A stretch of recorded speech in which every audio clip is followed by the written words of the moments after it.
첫 번째 이슈는 정치권 소식부터 좀 간단하게라도 다뤄봐야겠습니다. 먼저 사진을 좀 봐주시죠. 여기 보시면 뭐 기사보다 이 사진이 오늘은 좀 중요한 것 같습니다. 두 사람 일단 색깔도 다른 옷을 입었고요. 그런데 악수라고 맞잡고 있습니다. 이 모습만 보면 굉장히 친한 사이 같죠? 그런데요.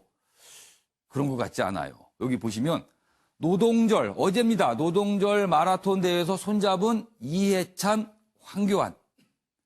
집권 여당 대표와 제1야당 대표. 지금 국회에서 패스트트랙 문제 가지고 엄청난 일들 벌였습니다.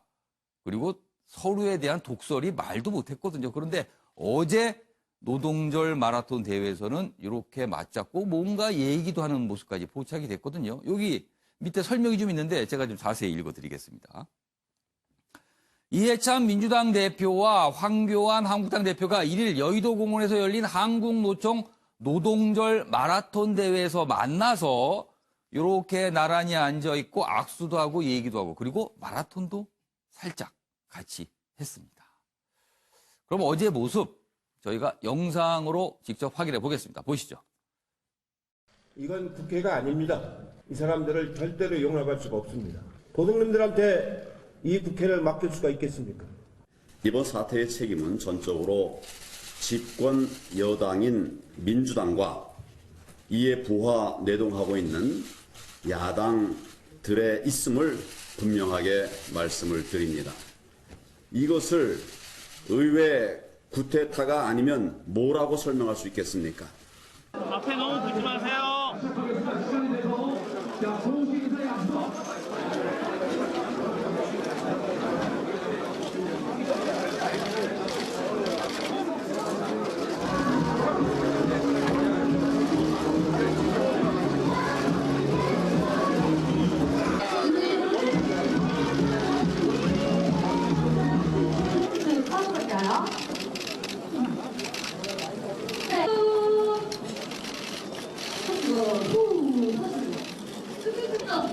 오른쪽, 왼쪽 다 먼저 와주시면 됩니다. 수동장 그대로 일어나. 둘, 셋, 넷,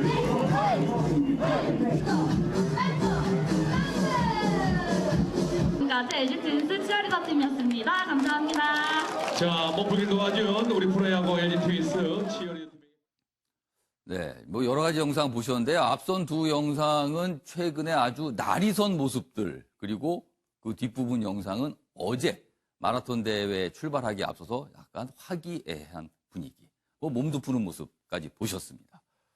자, 윤영걸 전 대표님, 영상에서 보면은 이해찬 대표하고 황교안 대표가 뭔가 얘기를 합니다만 주변의 소음 때문에 무슨 얘기를 하는지는 들리진 않았어요. 그렇지만 뭔가 꽤 오가는 말을 했는데 어제 두 사람 무슨 생각을 하고 있었을까요? 저 모습에서. 뭐 동상이몽이라고는 하겠죠. 뭐 며칠 전까지만 해도 신속처리 안건을 두고 예. 이해찬 대표는 그 자유한국당 보고 도둑놈이라고 그랬고 예.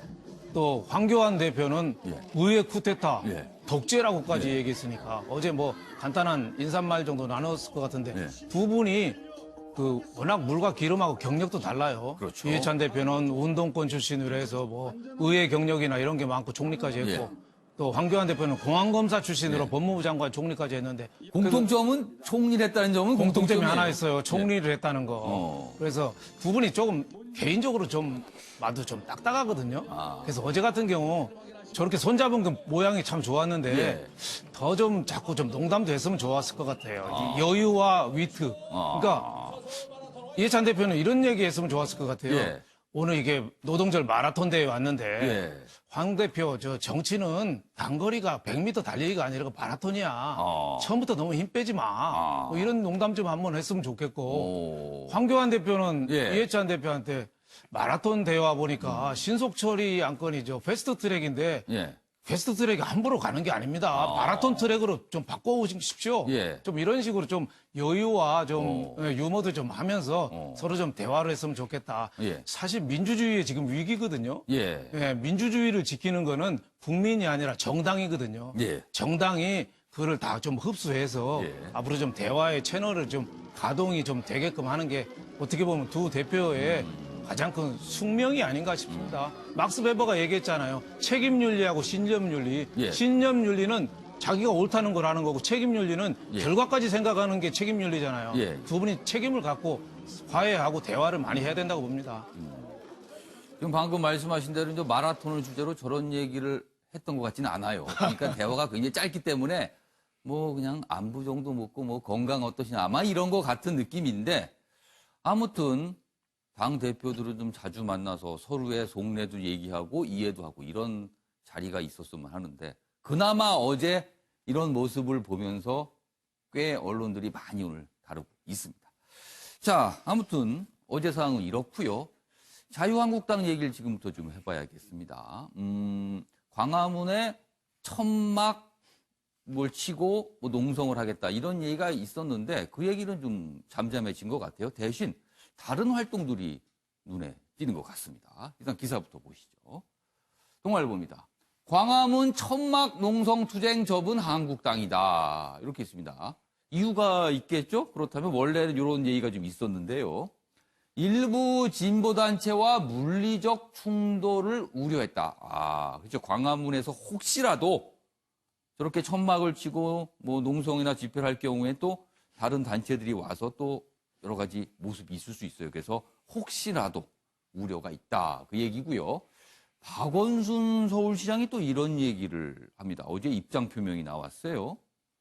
촛불광장 훼손 좌시한한다. 그러니까 한국당이 광화문에 천막을 치고 농성을 벌이는 거는 훼손하는 거다. 촛불광장을.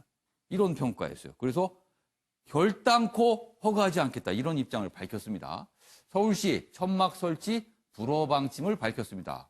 그러자 한국당은 뭐 이 계획은 접고요. 뭐 일각에서는 이런 계획 자체가 없었다. 뭐 이런 얘기도 나옵니다만 아무튼 이 내용을 좀 접고 전국 순회 여론전을 펼치기로 했다. 이렇게 돼 있습니다.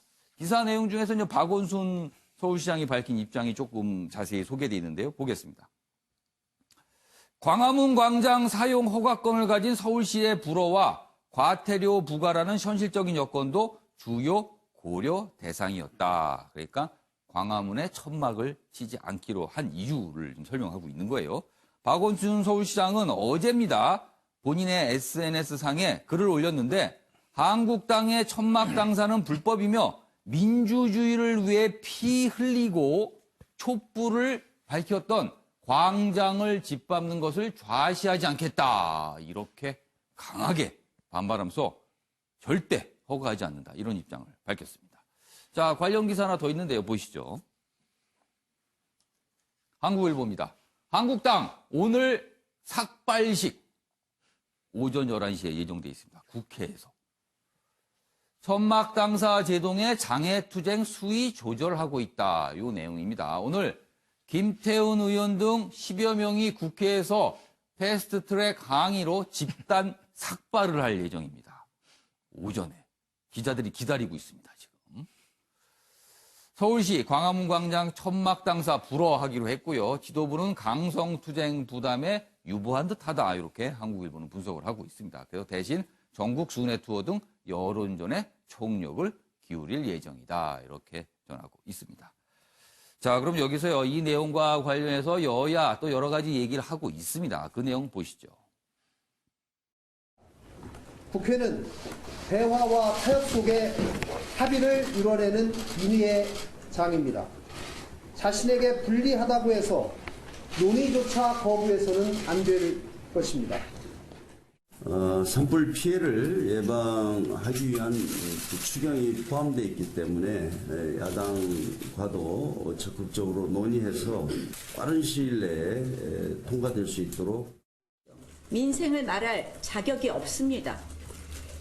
추경 이야기하시기 전에 대통령 사과해 주십시오. 패스트트랙 철회하고 사과하십시오. 네, 지금 여야가 뭐 영상 보셨지만 저렇게 맞서고 있습니다. 뭐 어떤 접점을 찾지 못하고 있는데 일단 오늘 오전 11시로 예정된 자유한국당 일부 의원들 뭐 10여 명쯤 된다고 합니다. 삭발식을 할 예정입니다. 원래 이제 머리를 삭발한다라는 뜻은요. 뭔가 엄청난 결기를 보여준다 이런 뜻 아니겠습니까? 조대진 변호사. 네. 일단 글쎄요. 국회에서 삭발식을 보는 거 이거는 어떻게 보십니까? 참 피로도가 느껴지는 모습인데요. 저 머리 깎을 결기로 국회로 들어오셔서 협의를 하셨으면 더 좋겠다는 생각이 들고요. 저게 지금 뭐 여러 가지 뭐 반대를 하고 있지만 자유한국당 의원들이 패스트트랙이나 패스트트랙 관련해 가지고 여러 가지 반대 입장을 내고 있지 않습니까? 예. 근데 그런 부분들이 국민들이 원하는 목소리를 그대로 내는 게 아니라 본인들의 생각만을 내고 있는 거거든요. 그러니까 정치 행위를 할 때도 국민들이 어떻게 생각할 건를 생각을 하면서 저렇게 삭발식이라도 해야 되는데 예. 지금 저런 삭발식 모습에 동의하는 국민들이 몇 명이나 있을까라는 생각이 들고 어떻게 보면 되게 안타까운 생각이 많이 듭니다. 이재용 의원. 그 멘트 하기 전에 네. 저는 아까 예. 우리 윤영걸 대표님 하시는 말씀 들으면서 난 많이 한 수 배워야 되겠다는 생각을 했어요. 배워야겠다. 네, 왜냐하면 마라톤 전 사진을 보면서 네, 저는 우리 오랫동안 싸울 테니까 기대하세요. 마라톤처럼. 그리고 아마 이해찬 대표는 안 그래도 나도 준비하려고 나와서 뛰고 있어 뭐 이렇게 얘기하셨을 것 같았는데 오히려 그거를 긍정적으로 얘기를 해야 되는 게 정치인의 역할이 아니냐. 이런 그 말씀하시면서 말씀을 듣고 싶고 약간 네, 머리에 그러면서 뭔가 딱 맞으시는 게 있군요. 제 생각이 내 생각도 예. 참 지금 요즘 돌아가는 정치에 너무 빠져 있어서 예. 굉장히 이렇게 좀 대립각을 세우는 그런 멘트들을 많이 하는 것 같다라는 생각을 갑자기 좀 스스로 했는데 비판을 하고 있는데요, 갑자기. 근데 예. 그걸 떠나서 예. 그럼에도 불구하고 예. 지금 삭발은 지금 예. 그 박대출 의원이 시작을 하지 않았습니까? 먼저 했습니다. 예. 그래서 페북에 올리면서 이제 했는데 박대출 의원 쪽 얘기 들어보면 어찌 보면 또 그 자유한국당 의원들이 할 수 있는 그 행동들이 많지가 않아요. 선택지가 많지 않다. 선택지가 많지가 지금으로선. 않습니다. 예. 그리고 본인들이 그 가지고 있는 그 진정성이라든지 결기를 보여줄 수 있는 행위들이 예. 그 선택의 폭이 넓지가 않기 때문에 그걸 했는데 마침 또 그 동료 의원이 하다 보니까 딴 의원들도 어떻게 당신 혼자만 할 수 있느냐, 우리도 동참을 하겠다라는 그런 분위기가 좀 조성이 된 것 같습니다. 예. 그래서 그거는 지금 물론 말씀하신 부분도 있지만 전 그 자유한국당 의원들의 자꾸 진정성에 대해서 우리 국민들이 많이 또 의아심을 가지고 계신 부분도 있는데 그런 걸 어떻게 해서든지 표현하기 위한 좀 눈물겨운 힘겨운 노력이다라고도 한번 물려온 모습으로 좀 봐달라는 말씀인가요? 말씀도 조금 드리고 싶은 마음이 있고요. 예. 아까 그 박원순 박원순 시장께서 절대 허가할 수 없다. 그리고 네. 이거는 촛불 정신을 훼손하는 거다. 뭐 이런 입장을 어제 밝혔어요. 예, 그때 그 자유한국당에서 그 광화문에 천막을 치냐 안 치냐 이거는 둘 차지해 주고요. 일단 박원순 시장이 굉장히 정치적으로 자신의 이름 석자가 지난 몇 달간 사라져 버렸었잖아요. 이걸 계기로 안 그래도 이제 자기는 대권에 출마하겠다고 얘기를 해놨고 지금 모든 걸 준비를 하고 있는데 거기에서 이걸 기회다라고 생각을 하면서 한번 강한 정치적 멘트를 날린 게 아닌가. 지금 사실 그런 생각도 해외 듭니다. 출장 중이거든요. 출장 중에 약간 좀 이례적인 모습이기도 합니다. 그러나 아마 좀 신속하게 뭔가 입장을 내야겠다는 판단을 했겠죠. 그래서 어제 나왔는데 뭐 여러 가지 좀 얘기들이 나오고 있습니다. 이와 관련해서. 김수민 평론가. 네. 김수민 평론가께서도 두 가지 다 박원순 시장의 저런 입장 표명 그리고 오늘 예정된 삭발식 어떻게 보시는지 각각 얘기 좀 해주시죠. 네, 박원순 시장 입장 표명은 뭐 위법한 부분은 아니라서 이제 법에 따라서 집행을 하는 거긴 한데 이제 예전에 뭐 세월호 천막이라든가 이런 것과 좀 차이가 있지 않나 이런 얘기가 또 나오고 있죠. 근데 정치적으로 좀 바라보자면 박원순 시장이 현재 대권 주자로서 든든한 위상을 확보하고 있지 못하고 또 패스트트랙 전국에서 민주당 대 자유한국당 강대강 전선이 형성돼 있는데 그 상황에서 자유한국당한테 그냥 과태료 좀 내시고 천막 치셔도 됩니다라는 메시지를 참아 줄 수는 없는 그런 노릇이었던 것이죠. 예, 그리고 이제 근데 자유한국당 입장에서도 이게 꼭 나쁜 일은 아닌 게 천막 당사라는 게 예전에 박근혜 전 대통령이 노무현 대통령 탄핵 역풍 이후로 쳤던 그 천막 당사하고 달라요. 이제 국민들은 식상하게 느끼고 있고 그리고 이제 치면 치는 대로 이것도 언제 걷지? 언제 그만두지라는 걱정을 하게 됩니다. 치면은 그걸 걷는 것도 생각을 좀 해야 되거든요. 네, 그래서 제가 장담하건대 이제 뭐 저도 천막 농성 이런 걸 해봤던 입장에서 자유한국당 당직자 중에는 분명히 이번에 불허 결정이 난 게 다행이다라고 생각하실 분들도 있을 겁니다. 그래서 또 다른 투쟁 방안을 강구를 해야 될 텐데 삭발식 같은 경우도 좀 식상한 감이 없지 않아요. 그리고 이제 문건에서 추가로 여성 당원을 동원한다라는 그런 구절들이 발견이 돼서 국민들이 민감하게 받아들이고 어제 있기 조금 때문에. 그 부분 가고 논란이 좀 있었어요. 네. 저는 자유한국당이 협상장으로 복귀하는 게 맞다고 보지만 예. 정투쟁을 해야 된다면 예. 좀 다른 방식을 다시 찾아보는 것이 낫겠다라는 아. 생각을 합니다. 윤영골 대표님. 예. 일단 자유한국당으로서는 이제 장외로 나가서 여론전에 집중하겠다. 그리고 네. 뭐 삭발시도 이제 그런 측면이에요. 그리고 그렇죠. 오늘부터 뭐 전국 순회 투어를 하면서 여론에 호소한다는 건데 언제까지 그것만 할 수는 없을 겁니다. 이른바 이제 출구 전략이 필요합니다. 이제 국회로 돌아올 어떤 명분을 갖고 이런 것도 마련해야 되는데 출구 전략 어떻게 찾을 수 있을까요? 뭐 추경 예산안이나 예. 뭐 추경 예산안이 도로 건설 쪽에 야당 자유한국당 예산이 굉장히 많다잖아요. 뭐 그러니까 그걸 좀 계기로 하든가. 예. 그러니까 옛날에 예. 박정희 대통령 때 맨날 우리 현수막 크게 걸렸잖아요. 싸우면서 건설하자. 예. 그러니까 싸우면서 건설하자. 전 두 개를 같이 해야 된다고 봐요. 한쪽에서는 투쟁해야죠. 예. 신속 처리 안건이 예. 끼어 팔기가 어떻게 보면 자유한국당을 고립시키는 거잖아요. 그러니까 거기에 대해서는 저는 분노하고 국민한테 설명을 해야 된다고 봐요. 하지만 언제까지 싸움만 할 수는 없잖아요. 그렇죠. 그러니까 대화는 저는 어제 이해찬 대표 예. 마라톤장에서도 만났지만 예. 물밑에서는 저는 대화는 항상 해야 된다고 봅니다. 그래서 뭐 유튜버도 좋고 뭐 삭발식도 좋고 예. 이쪽 싸우는 건 싸워서 국민한테 예. 이번 3법이 잘못된 거 뭐 검찰총장도 좀 반발하고 있잖아요. 예. 그런 걸 들어서 좀 충분히 좀 유튜버를 통해서 설명하든지 하고 단 폭력적인 방법은 안 되고 대신에 뭐 추경이라든지 예. 국가에 좀 긴급한 게 좀 나오지 않겠어요? 예. 그럴 때는 얼른 가서 특히 민생에 관한 거 예. 민생에 관한 것까지 외면하면 노동법이나 이런 거에 그럼 자유한국당은 뭐냐 또 이런 소리가 나오니까 그렇겠죠. 저는 대화는 하고 싸우는 건 싸워야 된다 이렇게 봅니다. 그렇죠. 민생과 관련된 거는 어느 것보다 가장 우선이 돼야 되는 겁니다. 뭐 그거 이상의 명분이 있을까 싶기도 합니다. 일을 하는데요.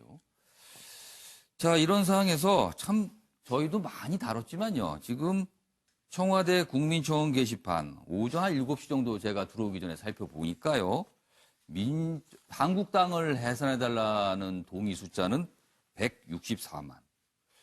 그다음에 민주당을 해산해달라는 그 동의 숫자는 26만. 뭐 이렇게 경쟁적으로 올라가고 있습니다. 그는 물론 차이가 많이 납니다만. 근데 이제 많은 분들이요. 이 내용 참 너무 많이 다루면 좀 불편하다. 뭐 이런 말씀 많이 하시더군요. 그래서 저희가 이 얘기는 그만하고요. 조대진 변호사께 아주 짧게 이 얘기만 하고 넘어가겠습니다.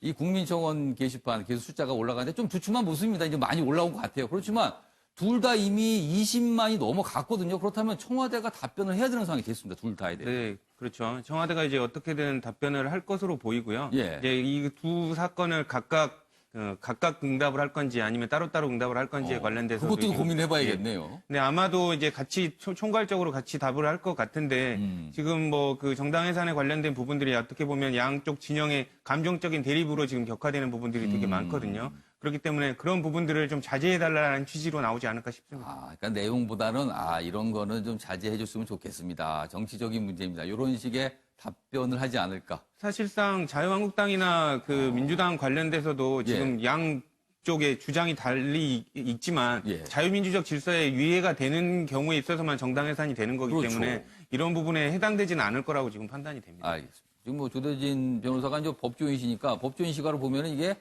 민주적 기본 질서를 침해하는 그런 내용은 아니다. 뭐 이렇게 말씀을 해 주셨습니다. 알겠습니다. 어떻게 생각하십니까? 순서를 진행해 보겠습니다. 도대체 왜라는 질문의 답을 찾아봅니다. 보시죠.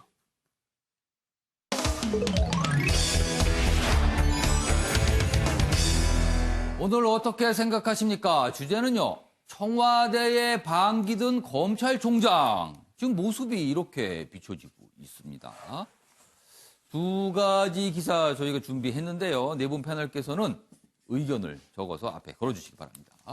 먼저 조선일보 기사 이렇게 돼 있습니다. 문무일 검찰총장, 검경 수사권 조정안 민주주의 원리에 어긋난다. 민주주의에 어긋난다고 했어요. 지금 패스트트랙으로 올라있는 그 법안 내용이요. 검찰총장 패스트트랙 지정 후 첫 입장 표명이 됐습니다. 정부 여당의 공개 반대인 셈인데요. 경찰에 독점적 권능을 부여하는 거다. 동의하기 어렵다. 지금 해외 출장 중입니다. 근데 이례적으로 출장 중에 입장을 나타낸 거예요. 출장 일정 당겨서 귀국키로 했다. 이런 내용도 들어 있습니다. 다음 기사 보시죠. 동아일보 기사, 지금 2개 기사 준비되어 있는데요. 문무일 해외에서 작심 입장문을 냈다. 검찰 의견 수용 안 되면 사표 던질 듯.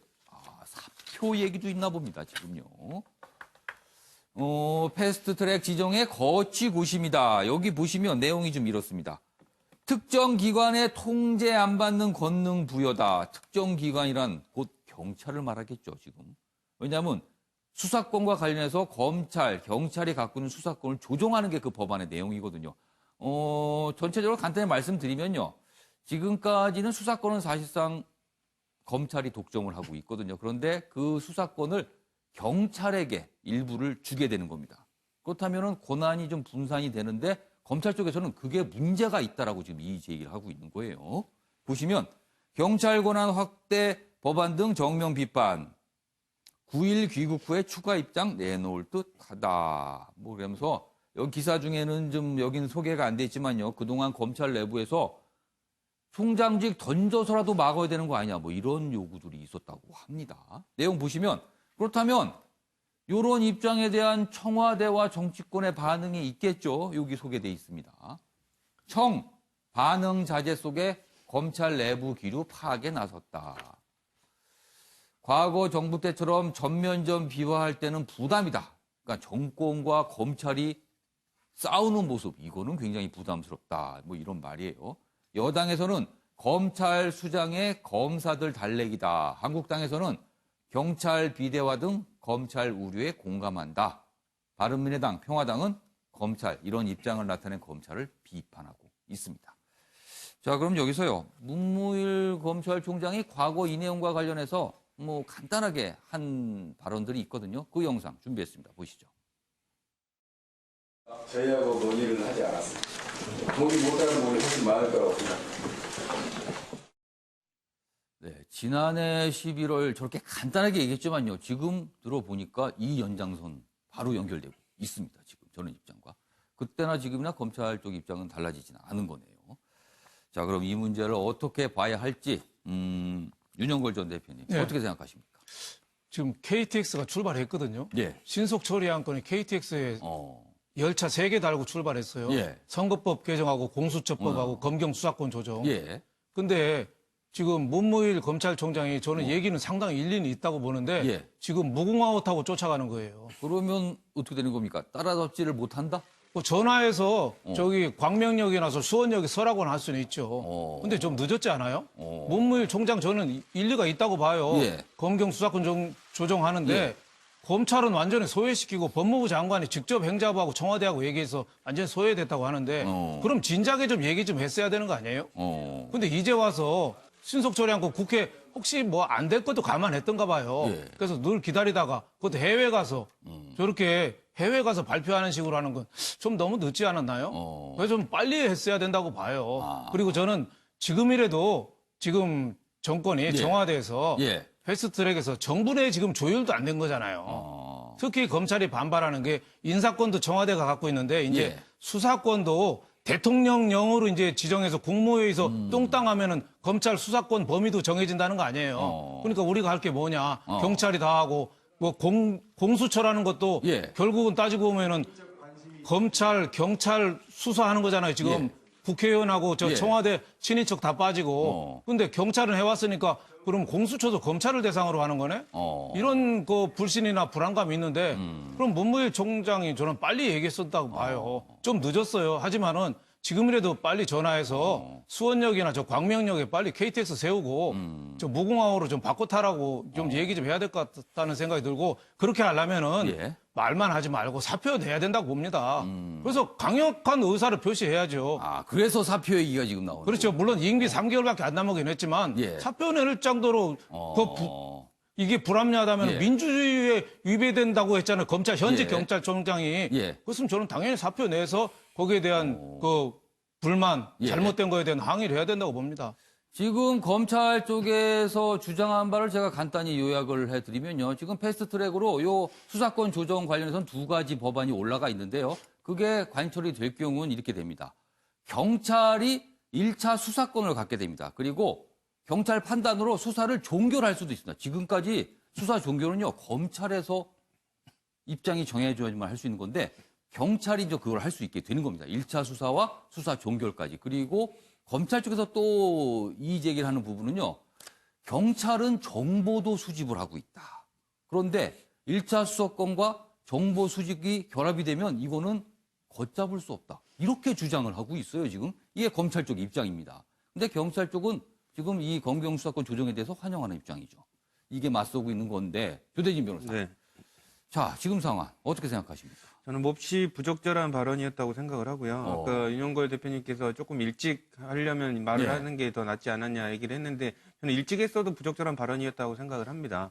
왜냐하면 일개 그 검찰총장이 지금 정부에서 내놓는 안에 관련해서 또 더더군다나 무소불위의 권력 아니었습니까, 검찰이? 예. 그렇기 때문에 그런 그 무소불위의 권력을 경찰에 나눠줘서 국민을 위한 제도로 바꾸겠다라는 그 취지인데 예. 그거를 조직이기주의 차원에서 뭐 받아들일 수 없다 이렇게 말하는 건 부적절하고요.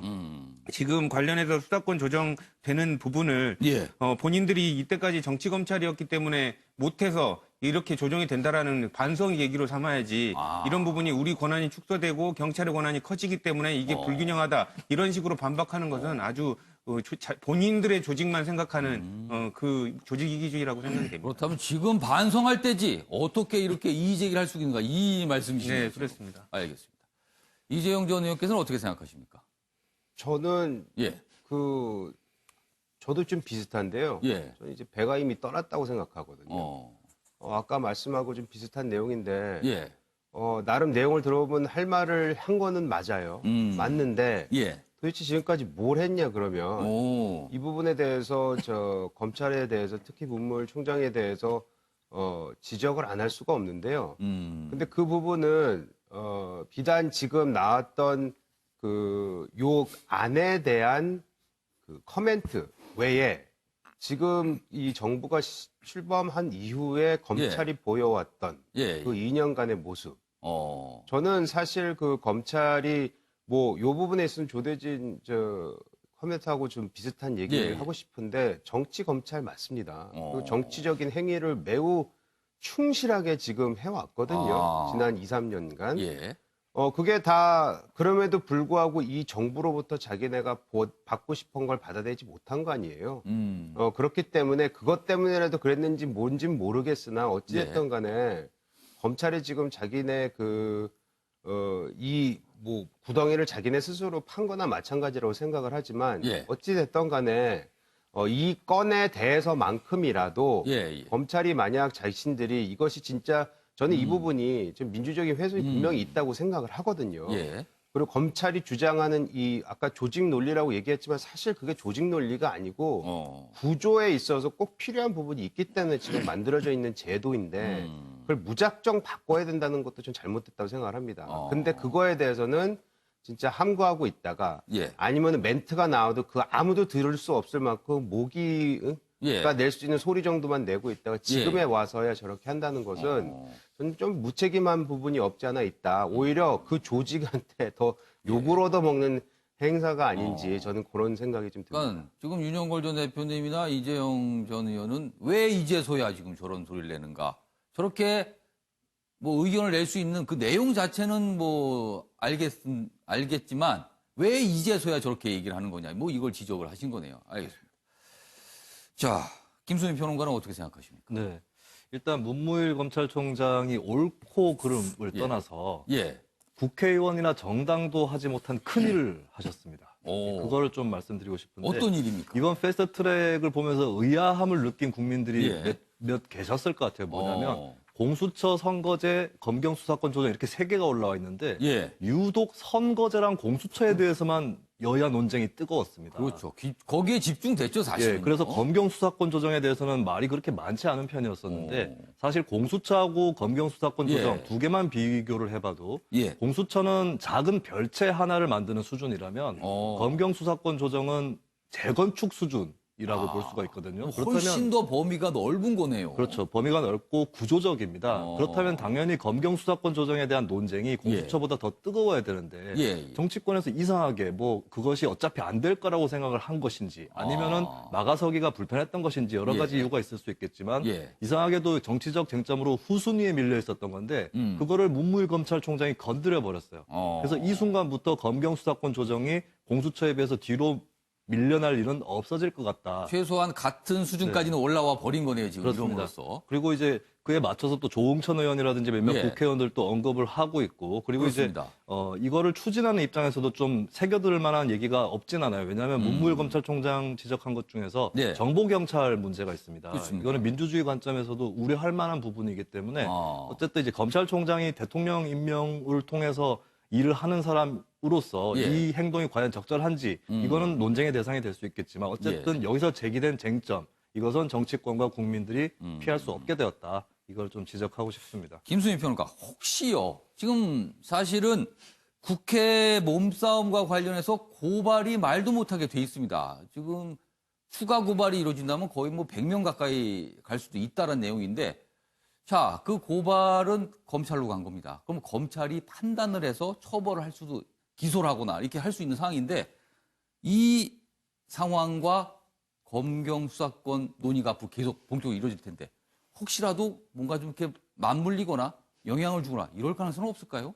실제 시민사회에서 하고 있는 얘기는 검찰이 일단은 뭐 1차 수사를 경찰 쪽에 맡기긴 했는데 어차피 검찰의 권능이 아직까지 크기 때문에 이 사건도 크게 좌우를 하게 되겠죠. 근데 검찰에서 만약에 국회의원들에 대해서 솜방망이 처벌을 한다거나 그냥 흘려보내기식 수사를 하게 되면 시민사회에서도 더더욱 이것 봐라. 더더욱 이렇기 때문에 수사권 조정은 해야 된다. 라는 여론이 더 불붙을 수가 있고요. 그럼 어떻게 되는 겁니까? 일부러 강하게 할 수도 있다는 건가요? 그래서 검찰 쪽에서도 이런 여론을 의식하지 않을 수 없기 때문에 국회의원이라고 해서 봐주는 이런 행태로 비춰지지 않도록은 수사하지 않을까 또 그렇게 관측할 수도 있을 것 같습니다. 아무튼 검찰, 경찰 관련된 법안 논의가 이제 패스트트랙에 올라서 본격적으로 논의되고 시작이 됐는데 이 과정에 국회 몸싸움과 관련해서 대량의 고발이 이루어져서 경찰도 검찰도 뭔가 나서야 되는 또 상황이 됐어요. 이게 어떻게 섞여 들어가는 건지. 글쎄요. 좀 복잡할 수도 있고 아니면 뭐 단순할 수도 있고 그럴 것 같습니다. 알겠습니다. 자, 이번에는 사회 이슈 좀 들여다보겠습니다. 이 많은 언론들이요. 또 조현병 살인 뭐 이렇게 설명을 하고 있어요. 기사 이렇습니다. 또 조현병 사건 돌봐주러 온 친누나 무참히 살해했다. 이런 얘기입니다. 여기 내용 좀 자세히 보면요. 이렇게 돼 있어요. 50대 남성입니다. 30년 정도 조현병을 알아왔다. 그러네요. 그런데 이렇습니다. 친누나를 살해 후 수일간 방치한 듯하다. 정상적인 조사가 불가능해 강제 입원을 했다. 경찰은 구속영장을 신청할 예정이라고 합니다. 30년간 투병했고 4차례 입원 전력이 있습니다. 지난달에도 난동을 부려서 경찰 경고가 있었다고 하는데요. 본인을 돌봐주러 온 친누나를 이렇게 끔찍하게 일이 저질러졌습니다. 이 상황 자꾸 좀 뭔가 반복되는 듯한 느낌이 좀 있어요. 지금 이런 일들이요. 자, 그럼요. 관련 영상부터 보고 이어가겠습니다. 와서 병리실에 전화하고 막 하면 지고 땡강을 지고 지구대에서 이 사람 때문에 여러 수십 불로 올라왔어요. 여기 자기 누나하고 저기 조치를 해갖고 정신병원에 어쩐지 해야 되는데 약을 한 번도 드시진 않았어요. 저희가 약봉투가 그대로 있는 거 확인을 했고 그 입원 건의를 처음에 했었고 열려진 문으로 피의자에게 누나는 어디 있느냐라고 얘기를 하니까 안에 자고 있다. 1층 베란다를 문을 열고 들어가가지고 확인하니까 안방에 피해자가 사망해 있는 채로. 네, 조대진 변호사. 이번에는 어떻게 된 일입니까, 이게? 일단 뭐 보도에서 이제 또 조현병 사건이라고 나오기는 했는데 예. 모든 조현병이 위험한 것은 아니고요. 그렇죠. 그렇기 때문에 그런 그 선입견을 가지는 거에 관련돼서는 좀 경계를 해야 될 것 같고 예. 이 사건 관련해서는 조현병을 오랫동안 알아왔던 그 분인 것 같습니다. 30년 예. 동안 알아왔던 분인데 누나가 이제 돌봐주기 위해서 집을 찾았는데 예. 이제 살해를 하게 된 거죠. 그러니까 어떻게 보면 이 조현병을 앓고 계시는 분들의 인간적인 그 접촉면들이 많지 않기 때문에 가까운 사람들이 이렇게 피해를 보는 경우들이 많은데 이번에도 비슷한 경우였다고 보여지고요. 예. 그 살해한 후에는 수일간 그냥 방치한 걸로 보여진다고 합니다. 그래서 지금 이제 조사를 하려고 했더니 똑같은 말만 반복을 하고 이렇게 해서 정상적인 조사가 불가능해서 지금 입원을 시킨 다음에 지금 조사를 진행을 하는 걸로 지금 하고 있습니다. 경찰도 지금 이 정확한 사항을 파악하는데도 어려움이 좀 있군요. 이게 도대체 어떻게 된 일인지요. 윤영건 전 대표님. 예. 좀 어떤 조치가 좀 적극적으로 있어야 될 것 같기도 합니다. 사실은요. 지금. 글쎄, 이번에도 그 입원을 좀 계속 했으면은 예. 좀 나았을 텐데 예. 본인하고 계속 거절을 했다잖아요. 또 그동안에 뭐 4차례인가 입원했었는데 이번에는 거절을 했대요. 또 누나가 목포에 살면서 예. 부산에 있는 동생을 예. 계속 돌봐주러 왔다 갔다 했는데 예. 보통 복지센터에서도 가서 상담도 하고 계속 관리를 해줬는데 제가 보기에는 조현병 환자들이 우리가 전체적으로 매도하면 안 돼요. 오히려 범죄율은 일반 사람보다 조현병 환자들이 그렇습니다. 더 떨어지더라고요. 그거는 이미 그렇죠. 통계적으로 검증이 된 내용입니다. 검증이 돼서 그분들을 우리가 나쁜 눈으로 보거나 그러면 절대 안 되는데 예. 그것도 머리가 어떻게 보면은 환자니까 그 병원은 치료를 계속 안 하면은 더 이 뇌가 더 어떻게 보면은 이상 작동을 하는 거 아니겠습니까? 그러니까 누나한테도 그렇게 하고 또 시신을 또 집에 며칠도 놔둬서 예. 동네에 그냥 그 여러 가지 예. 또 냄새가 나서 동네 사람들이 뛰어올 정도로가 됐으니까 그러니까 이게 우리 보건당국이나 예. 저 정부 당국에서도 조현병 환자들에서는 좀 더 입원을 좀 쉽게 할 수 있는 과거 인권 문제로 또 입원을 함부로 또 못 시켰거든요. 지금 그렇죠. 막아놨거든요. 예. 지금 관계법이 지금 국회에 가 있어요. 그래서 예. 입원을 좀 더 쉽게 할 수 있고 그런 제도적인 장치, 인권도 좀 지켜주면서 예. 좀 조현병 환자들이 사회에서 그 저런 범죄의 예. 그 원흉이 안 되도록 하는 그런 조치가 필요해 보입니다. 알겠습니다. 많은 분들의 분노를 자아낸 사건이죠. 지금 뭐 내용이 지금 조금씩 계속 나오고 있습니다. 다음 기사 보시죠. 한국일보 기사입니다. 중학생 의붓 딸 살해, 시신 유기한 계부 구속됐습니다. 그리고요, 경찰 친모에게 딸이 신고한 사실. 딸이 원래 이제 친아버지를 통해서 이제 신고가 됐는데 그 사실을 경찰이 친모한테 알려준 거예요. 지금 그런 신고가 들어왔는데요. 그런데 이렇게 확인이 된 거 아닙니까? 그러면 이 친모는 그 의붓 아버지하고 같이 살고 있는데. 그래서 이게 지금 경찰에서 여기가 지금 허점이 있었던 거 아니냐라는 지적이 나와요. 그래서 살해 빌미 제공 논란이 일고 있다. 뭐 이런 내용이 있습니다. 여기 보면 기사 중에 보시면요. 이렇게 돼요. 이렇습니다. 내용이. 여기 지난달 9일 요 부분이다. 중학생 A양과 친부는 의붓 아버지인 김 씨를 성추행 혐의로 경찰서에 신고를 했습니다. 그런데 경찰은 이튿날 A양 친모 유 씨에게 신고 내용을 파악하기 위해 전화로 사실관계를 확인합니다. 알려준 겁니다. 이런 신고 들어왔다. 그렇다면 경찰에서는 이렇게 설명합니다. 왜 그럼 친모한테 전화를 한 거냐 도대체. 여기 있습니다. 경찰에선 친모 유 씨가 신고자 역할을 한 것으로 이해하고 단순한 사실관계 확인 차원에서 접촉이었다. 그래서 전화를 한 거다. 연락을 한 거다. 이렇게 해명했지만 결국 의붓 아버지인 김 씨가 신고 사실을 알게 돼버린 겁니다. 그리고 그 이후에 이런 범죄가 발생을 했어요. 이 부분이 참 두고두고 아쉽고 논란이 될 대목입니다. 그럼요. 관련 영상 보고 내용 이어가겠습니다. 자, 의붓딸 살해한 이유가 뭡니까? 친모와 함께 범행 계획했습니까? 한 말씀만 이야기해 주십시오. 친모와 함께 범행 계획했습니까? 한 말씀만 이야기해 주세요. 한마디만 이야기해 주십시오. 의붓딸에게 미안하지 않습니까? 네. 이재용 전 의원님. 일단 요 내용은 두 가지로 좀 내용을 나눠봐야겠습니다. 일단 경찰의 대응 문제. 이 부분에 두고두고 아쉬움이 남네요, 지금. 네, 뭐 저희가 방송이니까 아쉽다는 단어를 쓰는 거지. 예. 사실은 바보 같은 행위죠. 어찌 보면은. 뭐 방송이라 그러면서 하신 말씀 다 하시네요, 지금. 네, 죄송합니다. 저는 예. 코멘테이터니까 할 수 있을 것 같긴 한데 예, 어찌됐든 간에 지금 우리가 지금 듣는 얘기지만 상식적으로 뭔가 저래서는 안 되는데 왜 저렇게 했을지에 대해서 예. 궁금증이 일어나지 않습니까? 예, 지금 그리고 또 그것이 단서가 돼서 예. 그것 때문에 그것이 단초돼서 만약에 이 진짜 어린 중학생을 살해를 한 계기가 됐다면은 경찰이 이 책임을 어떻게 피해 나갈 수 있을지 전 진짜 묻고 싶습니다.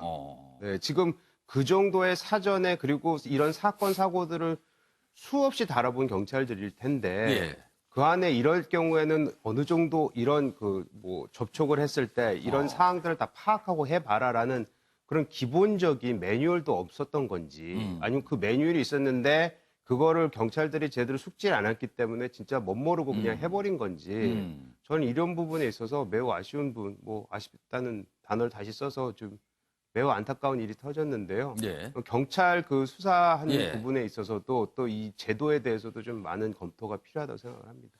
김수민 평론가. 네. 이 사건을 보고 많은 분들이 풀리지 않는 점이 있다. 지금 계부의 말을 따르면 그런 범행을 저지를 때 친엄마, 친모가 공범이다.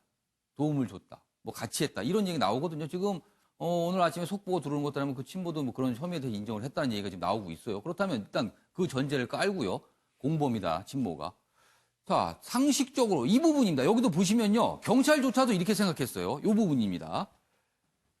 경찰에선 친모 유 씨가 신고자 역할을 한 것으로 이해하고 상식적이라면 이렇게 이해를 한다는 겁니까? 본인의 딸이 뭔가 피해를 봤으니까 그 엄마가 문제 제기를 했겠구나라고 생각을 한 거예요. 이게 상식적인 생각입니다. 그런데 지금 나오는 내용들은 친모가 공범으로 나오고 있어요. 가담을 한 걸로요. 이게 설명이 안 돼요.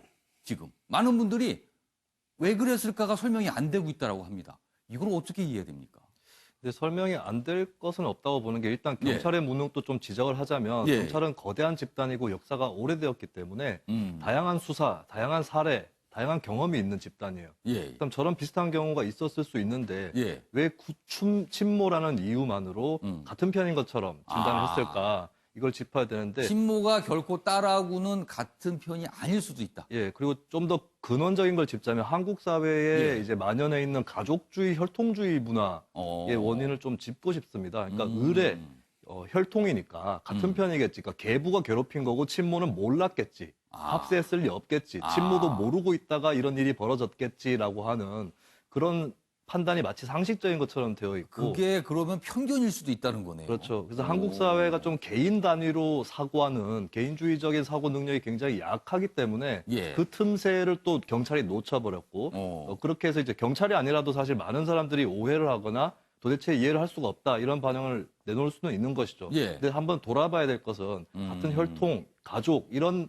단위로만 사고를 해왔던 것 이것이 개인의 인권을 놓치는 그런 계기 그런 배경을 만들었다라는 거를 이번 사건으로 한번 돌아봐야 될 것 같습니다. 우리가 통상 생각하는 그 상식이 아닐 수가 있다라는 거네요. 네. 조대진 변호사. 보통 이제 그 특이한 사건들 있지 않습니까? 뭐 이해가 잘 안 되는 사건이라든지 경과라든지 이런 과정들이 잘 이해가 안 되는 사건들의 그 이유는 대부분 숨겨진 동기가 있거나 다른 사유가 있는 경우에 그렇게 납득이 표면적으로는 안 되는 경우가 많거든요. 숨겨진 동기. 그렇기 때문에 지금은 이제 성추행 관련된 부분으로만 살인과 사체유기를 했다라고 시인을 하고 있고 또 친모도 처음에는 범행을 부인을 했어요. 범행을 부인을 했지만 지금은 이제 또 자백을 했다고 나오고 있거든요. 심경의 변화가 이루어지고 있는 걸로 봐서 지금 그냥 딸을 살해하지 않으면 안 되는 또 다른 이유가 있었을 가능성이 또 숨겨져 있을 수도 있다고 생각하지 보입니다. 못하는 다른. 예, 그렇죠. 수사 과정에서 밝혀질 것이라고 보여집니다. 아무튼 많은 분들은 지금도 그렇게 생각하시는 것 같아요. 어떻게 이런 일이 있을 수 있을까? 어떻게? 그러면서 굉장히 안타까워하고 분노도 하고 그렇게 있습니다. 일본에 관한 얘기 좀 해봐야겠습니다. 아까 일면 소개할 때 새 일왕 즉위식 관련 소식 간단하게 전해드렸는데요. 우리하고 여러 가지 좀 과제가 있죠. 일본은요. 여기 있습니다. 한일 관계 뇌관은 아직 많이 남았다. 이렇게 돼 있습니다. 어제 문재인 대통령이 나루히토 일항에 축전을 보냈지만 두 나라 관계의 뇌관은 많이 남았다. 이 얘기입니다. 어떤 뇌관일까요? 여기 있습니다. 강제징용, 위안부 등 갈등, 문제 해결 안 돼 분위기가 싸늘하다. 현안 논의할 기회조차 없다. 그래서 뇌관이 더욱더 위험해 보인다. 뭐 이렇게 설명을 하고 있습니다. 이런 상황에서 어제 한 가지 일이 있었습니다. 그 내용 보시죠. 자, 여기 보시죠. 강제징용 피해자, 일본 전범기업 압류자산 현금화에 나섰다. 어제 이런 신청 조치가 있었습니다. 어제가 이제 일항이 즉위한 날이죠. 자, 신일철 주금 그리고 후지코시 국내 주식을 갖고 있습니다. 매각 명령을 신청을 했는데 포항 울산 법원에 강제징용 관련해서 우리나라 법원이요 배상하라고 했죠. 근데 일본 기업들 아무 조치를 취하지 않고 있습니다.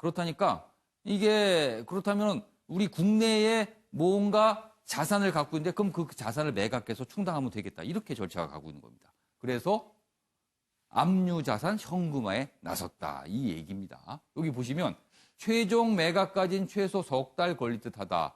현금화보다 사과 배상 촉구에 무게를 둔 것 아니냐. 이렇게 나왔는데요. 일본 외무성은요. 받아들일 수 없다. 또 이렇게 반발하고 있습니다. 이 사안 가지고 또 일본과 격하게 갈등을 벌일 분위기입니다. 자, 일단 조대진 변호사. 네. 이 신청은 어떻게 되는 겁니까? 그리고 앞으로 절차는요, 그럼? 일단 확정 판결이 이루어졌음에도 불구하고 지금 예. 가해자들이 배상을 안 하고 있는 상태거든요. 예. 그렇기 때문에 피해자가 스스로 이제 피해를 복구하기 위해서 이제 국내에 있는 자산에 관련돼서 압류는 돼 있었던 상태였고요. 이제 압류에 관련된 자산들을 이제 매각을 해달라라고 요청을 하는. 그러니까 팔아서 현금으로 만들어 달라는 그렇죠. 거죠. 돈으로 이제 받겠다라는 절차인데 사실상 이게 아까도 보도에도 나왔지만 예. 이게 뭐 정상적으로 가해자들이 배상을 해버리면 끝날 일이거든요. 근데 안 하고 있기 때문에 이렇게 강제 절차를 밟는 것이어서 예. 만약에 이제 전격적으로라도 이렇게 배상을 하겠다라는 입장이 바뀌면 모르겠지만 지금 예. 일본 정부가 나서서 이거를 말리고 있는 상황이어서 그렇죠. 여기 정부 입장은 받아들일 수 없다예요. 받아들일 그렇죠. 수 없다. 그러니까 실질적으로는 현금화, 그러니까 3개월이 지나서 현금화돼서 배상하는 그런 모습까지도 예상을 해봐야 되지 않나 그렇게 생각이 됩니다. 윤영걸 전 대표님, 예. 이렇게까지 가는 우리와 일본의 관계, 이거 어떻게 풀어가야 될까요? 저는 우리가 먼저 손을 좀 내밀었으면 좋겠습니다. 예, 지금 뭐 일본에 대해서 좀 우호적인 말이나 행동을 하면은 예. 친일파니 토착 왜군이 이렇게 좀 비난 많이 예. 하잖아요. 그리고 대통령도 예. 과거에 독립운동 사람들은 또 예. 빨갱이고 지금 민주화 세력이고 예. 또 친일하던 사람은 지금 특정 세력이라고 또 그런 식으로 또 이분법으로 좀 얘기하고 하다 보니까 우리 내부에서도 좀 문제가 있는데 저는 우리가 먼저 손을 내밀어야 된다고 봐요. 김대중 대통령 때도 사실 그때도 여러 가지가 안 좋았지만은 예. 그 직접 김대중 대통령이 손을 내밀었잖아요. 예. 그래서 우리가 피해자기도 하지만 피해자가 또 손을 내밀 수도 저는 있다고 봐요. 그리고 정치하고 경제랑 지금 예. 투 트랙으로 나눠서 간다. 예. 사실 그게 이론상은 맞는지 몰라도 정치가 경제를 항상 예. 끌고 가거든요. 예. 그래서 저는 우리 정치가 예. 좀 친일이 아니라 용일, 극일, 예? 그 일본을 활용할 수 있어야 된다. 가장 큰 시장이잖아요. 예. 이스라엘 사람들이 우리나라 오면 제일 부러워하는 게 예. 두 가지래요. 한강에 물이 왜 이렇게 많이 흐르냐 부러워하고 예. 또 하나는 일본하고 중국하고 이 큰 시장을 그 가운데 두고 왜 그거 제대로 그거 장사 못하냐. 이걸 제일 부러워한대요. 그럴 정도로 우리가 일본이라는 시장, 예. 일본이라는 또 안보의 거점이고 하니까 일본은 우리가 정신적으로 우회해서 예. 좀 눌러야 된다고 봅니다. 그리고 일본이 망언하더라도 우리가 좀 거기에 대해서 좀 대범하게 이렇게 나갈 필요도 좀 있지 않느냐. 예. 일본이 변하기를 예. 하면 좋겠지만 예. 일본이 저는 쉽게 변할 수는 없으니까 그냥 우리가 변하는 게 빠르다. 저는 이렇게 봅니다. 일본은 잘 안 바뀌는 나라 같다. 뭐 이런 거네요. 자, 그와 관련해서 일본 왕실 얘기를 좀 했는데요. 이 얘기 간단하게 이어가 보겠습니다. 이 내용이 오늘 아침에 좀 눈길을 잡는 기사더군요. 한겨레입니다. 새장 속에 갇혔던 마사코, 새 왕비입니다. 근데 새장 속에 갇혔다라고 설명이 돼 있어요. 왕실 바꿀 수 있을까? 왕비 마사코의 앞날은 무슨 영화 제목 같기도 합니다. 지금 이렇게 기사가. 화려한 조명을 받으면서 1993년 결혼을 했습니다. 그런데요, 출산 등 갈등 속에 2004년에 적응장애 진단을 받았습니다. 10년 넘게 공식 행사 모습을 안 나타냈고요. 건강을 최근에 회복해 왕실 외교를 할 것이란 뭐 이런 기대가 일본에 있다 그러네요. 그럼 그동안 무슨 일이 있었길래 그런 건가요? 여기 설명이 되어 있습니다. 여기 보십시오. 빨간 박스 안에 들어 있습니다. 결혼과 동시에 시련이 시작됐다. 이렇게 돼 있고요. 결혼 6년 뒤인 1999년, 결혼 6년 뒤인 1999년 유산을 경험했고요. 2001년 외동딸을 낳았는데 왕권을 물려받을 왕자를 낳아야 한다는 압박이 이어졌다. 아, 일본도 이런 분위기가 있나 봅니다. 왕자를 낳아야 된다. 21세기인데요. 또 왕실에서 자신의 지식과 경험을 살릴 수 있는 일을 맡길 원했지만 쉽지 않았던 것으로 전해졌다. 외교관 출신이거든요. 뭐 외국어도 굉장히 능통하다고 나와 있는데, 그런데 이런 어려움 속에 적응장애, 우울증의 일종이겠죠. 적응장애 판단 10년간 모습을 나타내지 않았다. 이렇게 돼 있습니다. 윤영권 전 대표님. 네. 뭐 일본 왕실 얘기라서 저희가 뭐 시시콜콜까지 얘기할 건 아니지만, 글쎄요, 이런 또 얘기가 있었군요. 네, 그렇죠. 네, 새장 속에 새였죠. 새장 속에 새 하면 또 비교되는 게 영국 왕실의 다이애나비 왕비, 다이애나비 그 왕비. 거기는 이제 일탈을 꿈꾸다가 이제 비극적인 끝남을 했는데, 이 지금 마사코 왕비는 새로 된 왕비는 그 새장 속에서 어떻게 보면 인고의 세월을 그냥 보낸 겁니다. 그 결혼하자마자 유산하고 그 일본은 철저히 또 남존 여비가 우리나라보다 훨씬 심합니다. 어제 즉위식 때도 보면은 여성들이 하나도 없잖아요. 그렇죠. 즉위식에는 남자만 참석을 왕비도 안 갈 정도로 남존 여비가 심해요.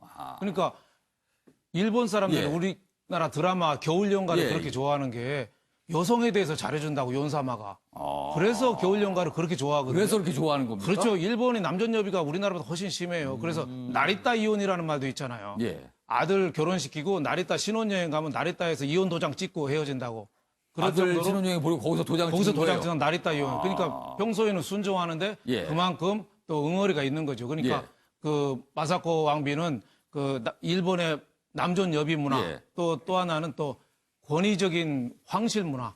황실에서 계속 아들 낳으라고 또 자꾸 뭐라고 그러니까 유산도 하고 얼마나 힘들었겠어요. 그러니까 적응 장애로 그 치료를 받고 그 어떻게 보면 격리된 상태에서 한 10년을 좀 지냈죠. 그래서 최근 들어와서 이제 네덜란드도 좀 방문하고 조금 활동을 하는데 개인적으로 보면은 러시아어, 영어 뭐 굉장히 능통하고 하버드대 도쿄대 나오고 어떻게 보면 일본을 대표하는 신세대 여성인데 앞으로 왕비로서 좀 대외 좀 역할을 많이 할 수 있을지 그게 굉장히 좀 궁금증을 자아내는데 일본의 문화로 봐서 그렇게 쉽지는 않을 거다 이런 생각도 좀 듭니다. 신세대 여성이었는데 왕자를 출산하지 못한 이유로 어려움을 겪었다. 이렇게 되는 거네요, 얘기가. 자, 김수민 평론가. 사실 이 얘기는요, 일본 왕실의 후계 구도까지 뭐 복잡하다 그래요. 지금 어제 즉위한 나루히토 일왕이 왕자가 없습니다. 공주만 있어요. 근데 일본 내 그 규정은요, 왕자만 왕위를 계승할 수 있답니다. 그럼 이거 어떻게 되는 겁니까, 그럼? 글쎄요, 규정을 계속 따르는 것이 원만할 수 있겠으나, 이제는 현대사회고, 왕실도 새로운 또 모습을 창출하기를 바라고 있거든요. 이게 뭐, 부자지간의 세습을 할 건지, 아니면 형제지간에 할 건지, 이거는 우리가 역사 교과서에도 보면 고구려가 처음에는 뭐 형제지간에 하다가 뭐 부자지간으로 한다 이런 형제상속, 뭐 부자상속 그런 것도 생각이 날 정도인데 정이 이제 어떤 부자 상속이 안 된다면 여러 가지 다른 방법을 찾아볼 수도 있지 않을까. 그리고 그게 현대 사회에 와서 새삼 크게 왜 법도를 지키지 않는가, 법도가 무너졌기 때문에 천황제는 유지할 수 없는 것이 아닌가 이런 얘기를 할 정도일지는 잘 모르겠습니다. 그리고 한편으로는 일본에서도 아주 다수를 이루는 의견은 아니지만 천황제를 폐지해야 한다라는 의견이 있고 이제 새 일왕의 즉위에 맞춰서 그런 시위도 있었습니다. 근데 이런 압박 여론이 오히려 왕실로 하여금 전향적 선택을 하고 새로운 시대에 맞춰서 변화해야 된다라고 하는 그런 또 생각을 불러일으킬 수 있기 때문에 현재로서의 법도를 떠나서 좀 변화의 여지는 열려 있는 것이 아닌가 그렇게 진단을 그래서 해봅니다. 이제 일본 일각에서도 여왕이면 어떠냐 뭐 이런 목소리도 잠시 있다 그러네요. 그럼요. 여왕이 있는 영국도 뭔가 얘기가 나오는데 그 기사 좀 간단히 보겠습니다. 보시죠. 오늘 남이나라 왕실 얘기가 기사가 꽤 많이 눈에 띕니다. 오늘은요. 이렇습니다. 영국 서도 93 여왕 양위설이 솔솔 나옵니다. 그러니까 왕에서 물러나고 물려주라는 거죠, 지금. 90이 넘었습니다. 그래서 나오나 봅니다. 엘리자베스 67년째 재위, 아들인 찰스 왕세자만 50년째입니다. 왕을 언제 하는 건가요, 그러면은? 근데 그런데요, 이런 얘기가 있어요. 찰스보다 왕손, 그러니까 손자한테 물려주는 게 어떠냐, 이런 주장도 나오다 그럽니다. 그러면 양위설이 왜 나오냐면요, 이유가 있습니다. 그 전까지는요, 이런 얘기 나오면 말도 안 된다, 그렇게 일축을 했다 그래요. 그런데 요즘 분위기가 바로 이거랍니다. 요 아랫부분입니다. 최근에 브렉시트를 둘러싼 혼란으로 영국 경제사회가 침체되면서 쇄신 차원에서 왕실부터 세대 교체 좀 하면 어떠냐, 이런 얘기입니다. 그런데 문제는요, 영국 국민들이요, 아들인 찰스 왕세자한테 물려주는 걸 반대라는 여론이 꽤 높답니다. 차라리 그냥 바로 윌리엄 왕자, 손자한테 바로 가라. 이런 얘기가 있다고 합니다. 여기도 최근에 일본 왕실이 양위를 했으니까요, 영국도 아마 여론이 좀 영향을 받는가 봅니다. 뭐 저희가 이걸 뭐 논의할 건 없을 것 같습니다. 이런 일이 지금 벌어지고 있다고 합니다. 자, 다음 기사 넘어가겠는데요. 서울중앙지검장 관련된 얘기가 오늘 아침에 기사가 나왔어요. 중앙일보입니다. 유튜버 윤석열 서울중앙지검장 살해 협박에 중앙지검장이 혼자 외출 못한다. 이렇게 되는 겁니까, 상황이요? 뭐 집도 차 번호도 다 한다, 이런 위협이 있었어요. 그러자 윤석열 지검장 경찰에 신변 보호 요청을 했답니다. 그렇다면 외출이나 이럴 때 좀 경호를 받고 다니는 거예요. 정치가 갈등 직접 해결 못하고 검찰 법원의 판단에 맡겨 부작용이 나고 있는 거다, 이렇게 지적이 나오고 있습니다. 이재용 전 의원, 이 상황 어떻게 보세요? 물론 저런 일이 생겨서는 안 되죠. 예. 저 상황에 대해서 매우 저것도 그 잘못된 부분이라고 생각을 하는데 예. 일단 제가 이건 앞서 말씀드렸던 그 문무일 그 총장의 그 발언과 관련된 얘기인데요. 예. 그 아까 그 말씀을 드리지 않았습니까? 계속해서 그 검찰이 이중잣대를 가지고 정권이 바뀔 때마다 행위를 해왔다. 정치 검찰이라는 그래서 오명을 가지고 있는데 그러다 보니까 이제는 시민들마저도 검찰을 우습게 보는 부분이 없지 않아 생긴 게 아닌가. 따라서 물론 유튜브가 굉장히 많이 활성화되고 있긴 하지만 그리고 또 이상한 유튜브도 많다고 얘기는 하지만 그런 것의 일부분이 아닌가. 그래서 우리 사회가 계속해서 갈등이 고조되고 불안정한 사회로 가고 있다. 이런 한 단면의 모습이라고 생각합니다. 알겠습니다. 아무튼 뭐 이런 상황이군요. 다음 기사 넘겨주시죠. 다음 기사도 뭐 검찰, 뭐 하여튼 이런 우리의 그런 공권력과 관련된 얘기 같아요. 여기 있습니다.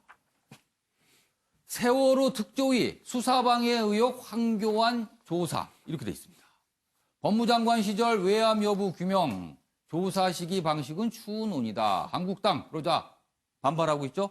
야당 대표 정치적 흔들기다, 이렇게 얘기가 나오고 있습니다. 관련 기사 하나 더 있습니다. 보시죠. 여기 보시면 특조위 황교안 겨눴다. 세월호 수사방해 의혹 조사키로 했다. 야당 수년간 공격했다. 그때마다 무혐의인데 또 그러느냐, 이렇게 반발하고 있어요.